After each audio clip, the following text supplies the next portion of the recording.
Rosanna McNulty is an elderly patient at the psychiatric clinic.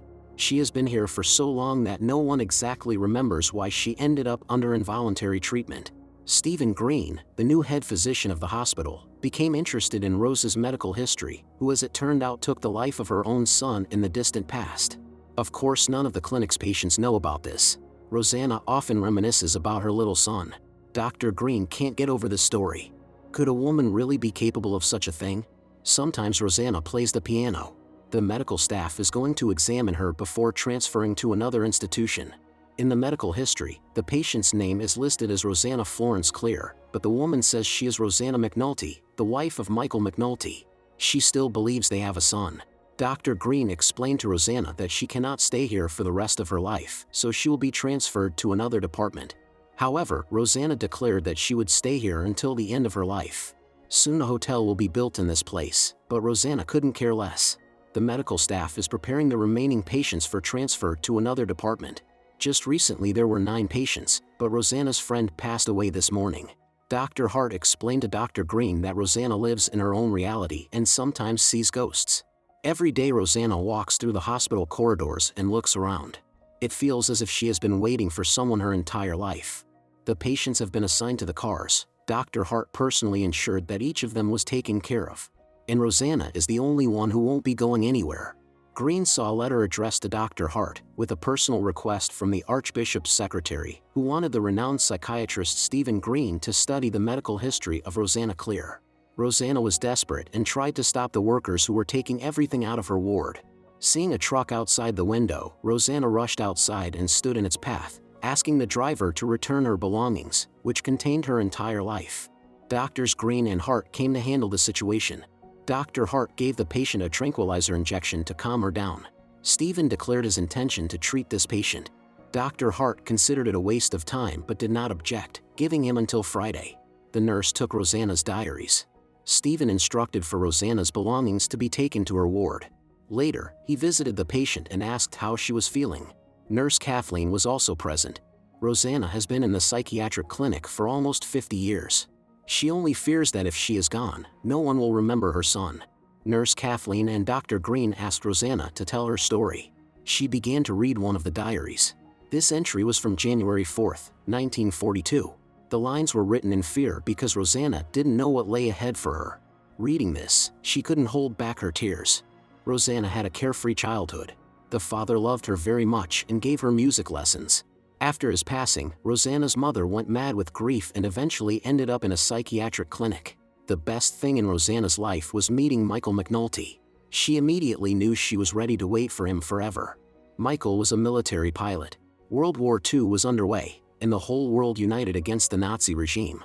One day while Rosanna was at the cinema, the bombing started. War came to Belfast, and Rosanna lost her job. This forced her to leave for the homeland. It was here that Rosanna first saw Michael.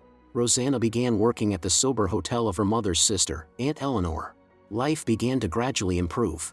Aunt Eleanor was a very powerful and meticulous woman. Her cafe had strict rules. Although Rosanna was happy, the fighters over the city always reminded that the war was very close. The Air Force suffered losses in battles for air supremacy. One day Rosanna crossed paths with Michael McNulty, who sold tobacco and alcohol. He and Rosanna were opposites because alcohol was not sold in Aunt Eleanor's cafe. Michael said opposites attract. He is planning to leave for a while, but he really hopes they will meet again. McCabe witnessed their conversation and caught up with Rosanna on the road. They last saw each other at her mother's funeral. McCabe advised the girl to be more careful in choosing whom to associate with and sympathize with, the Irish or the British. According to him, the McNultys were always traders, not laborers. Of course, Rosanna didn't like this pressure. After some time, Michael found her in the city. Rosanna immediately realized that this guy was not like everyone else. However, he is not the only one whose attention was drawn to the beauty of Rosanna. One day Stephen Gaunt saw her bathing in the sea and approached her, saying that young ladies shouldn't swim here. But this time Gaunt forgives her for this transgression. Rosanna looked him straight in the eye, clearly indicating that she was not going to obey imaginary rules. Nevertheless, when Gaunt offered her a ride, she agreed because the way was not close. When asked about his occupation, Gaunt said he listens to complaints. Rosanna assumed he was a psychiatrist, but that turned out to be wrong. Gaunt refused to drive Rosanna directly to her home because the town was small and rumors could spread. Rosanna became curious about what he was hiding, and soon his secret was revealed. It turned out that Gaunt was a priest, highly respected in the town. Memories of Gaunt made Rosanna cry. The diary pages indicate that Rosanna did not harm her son, and she believes that one day he will come back for her. It was already night, but Dr. Green and Nurse Kathleen had no intention of going home, intrigued by the patient's story. All her life, she had been waiting for the son to come for her. In the past, Father Gaunt came to Aunt Eleanor's cafe, making her nervous. She ordered Rosanna to serve the priest. He, clearly interested in Rosanna, struck up a conversation with her.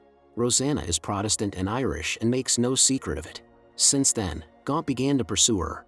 Rosanna didn't know what to do, afraid to offend the priest with a direct refusal. The whole town started gossiping about the priest often giving rides to a Protestant. Aunt Eleanor, fearing for the reputation of her establishment, told the niece to avoid Father Gaunt and threatened her with dismissal. Near the church, Gaunt approached Rosanna again, but she simply walked past. McCabe continues to watch her closely as well. As promised, Michael found her. Rosanna watched as he circled in the sky in his fighter plane. And then he flew off to war. Most men in the town were rude. Of course, young Rosanna attracted many, but she turned them all down. Rosanna is determined to wait for Michael no matter what. In the present, Dr. Green reads Rosanna's medical history. Obviously, at some point, her beauty became her own worst enemy. In the past, a disco was held in the town. Father Gaunt couldn't take his eyes off Rosanna. When Jack Conroy invited her to dance, she agreed. The priest was angry and approached the couple, telling the guy not to be so close to the lady. This angered Rosanna, and she left. Outside, Jack caught up with her and confessed his love, but Rosanna didn't need it. Father Gaunt intervened again, ordering the guy to leave. Unable to stand it, Jack hit Gaunt. The priest responded in kind, then told Rosanna that she was tempting men. Rosanna made it clear to the priest that she wanted nothing to do with him. After this public scandal, Eleanor, whose hotel business was at risk, told Rosanna to pack her things. Rosanna doesn't realize her power over men. Now Rosanna will live alone in a house on the outskirts. Eleanor had no other choice. Rosanna's days pass in anticipation of her beloved. The radio reported that the offensive in France was over. Now people are wondering when the offensive on British soil will begin. And soon the worst happened. A battle erupted in the sky. Seeing a falling fighter plane, Rosanna felt that her beloved was there. She immediately rushed there. Upon the plane's crash, the pilot caught onto a tree and managed to survive. Cutting the rope, Rosanna saved him and hurried to take him away from there. Michael's detractors, led by McCabe, were already looking for him. The guy was wounded, so he had to lean on Rosanna. They hid in her house. However, McCabe and his men suspected that Michael was there and came for him. McCabe demanded Rosanna to tell him where Michael was, or it would be worse.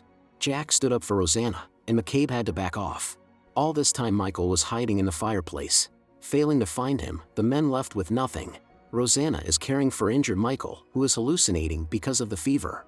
In the war, Michael, trying to save his comrade Tom, received a bravery medal. Soon Michael felt better. He shared with Rosanna that his friend Tom perished in the war.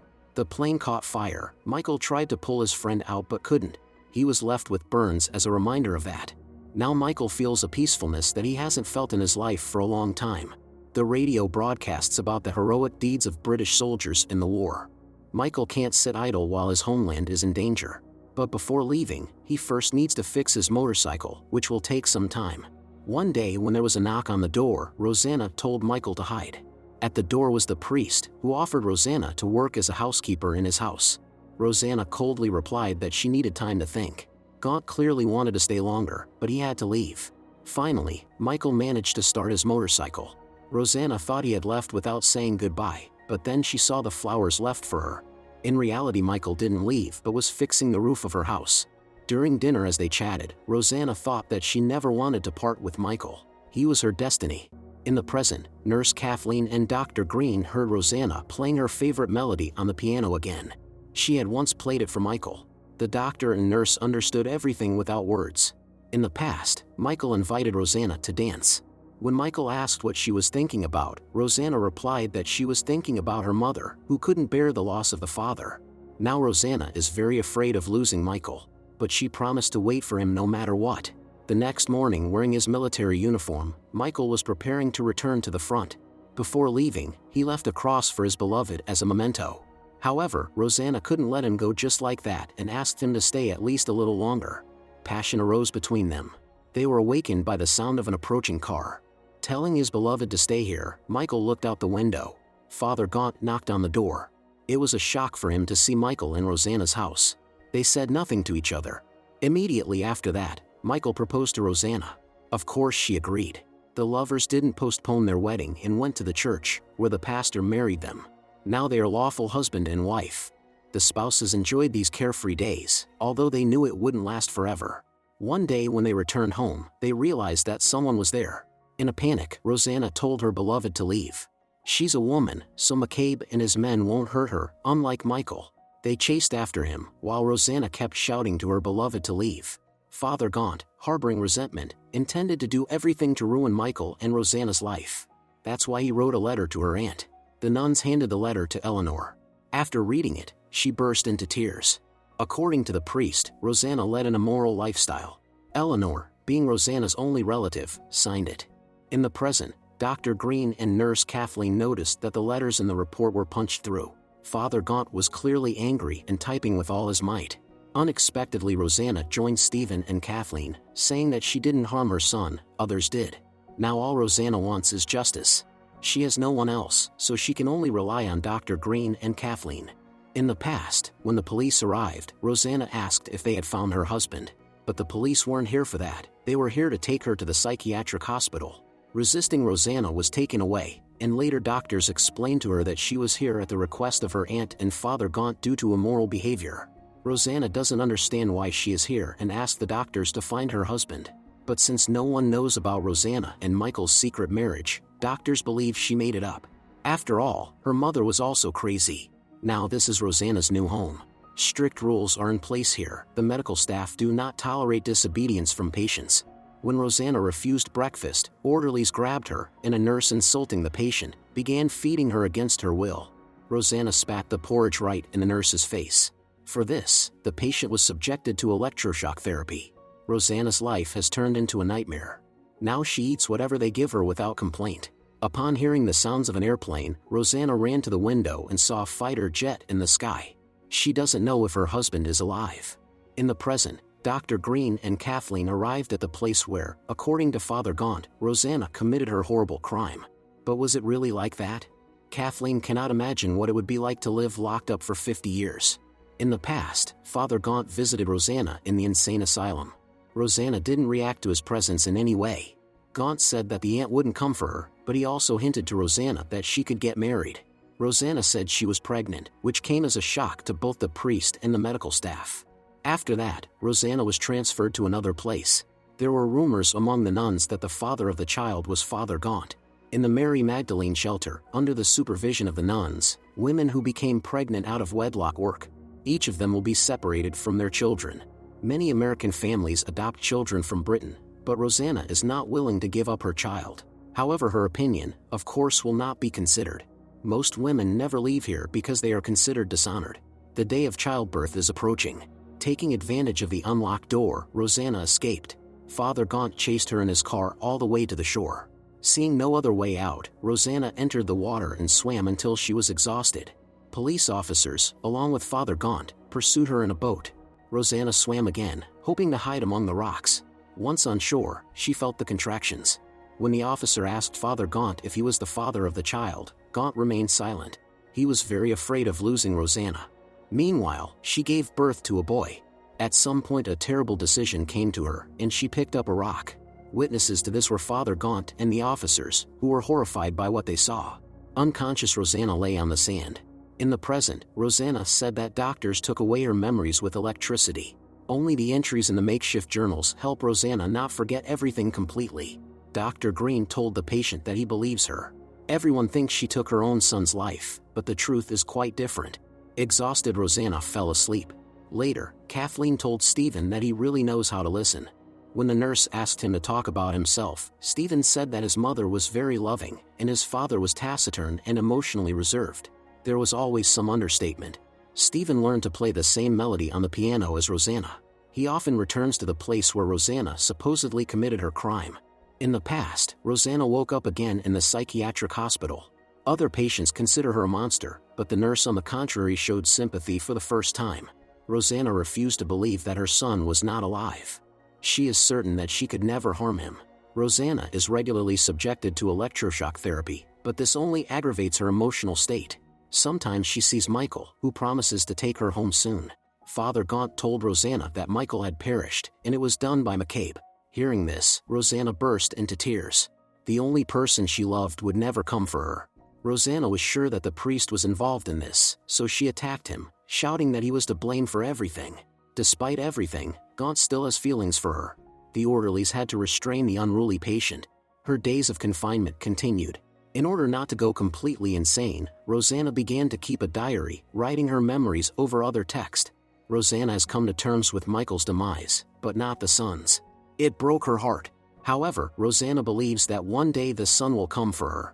Reading the diary, Kathleen cannot hold back her tears.